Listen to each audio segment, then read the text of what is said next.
त्यामुळे महानगरपालिका निवडणुकांची घोषणा झाल्यानंतर आरोप प्रत्यारोप सुरू झालेले या सगळ्याकडे लक्ष असेल। पण आज निवडणुकांची घोषणा होत असताना निवडणुकांचा कार्यक्रम जाहीर होताना कोणकोणत्या महत्त्वाच्या तारखा आहेत ज्याकडे लक्ष असायला हवं त्यावर एक नजर टाकूयात। महानगरपालिकांच्या निवडणुकांची घोषणा झालेली आहे ती राज्यातल्या 29 महानगरपालिका निवडणुकांसाठी। यापैकी सगळ्यात महत्त्वाचे मुंबई महानगरपालिका निवडणूक अर्ज भरण्यासाठीची मुदत असेल 23 डिसेंबर ते 30 डिसेंबर।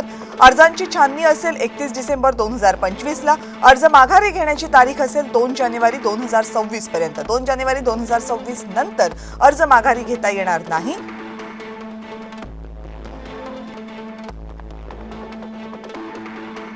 अंतिम उमेदवार यादी निश्चित होईल 2 जानेवारी 2026 ला। त्यानंतर मतदान होईल 15 जानेवारी 2026 ला आणि मतमोजणी होईल 16 जानेवारी 2026 ला।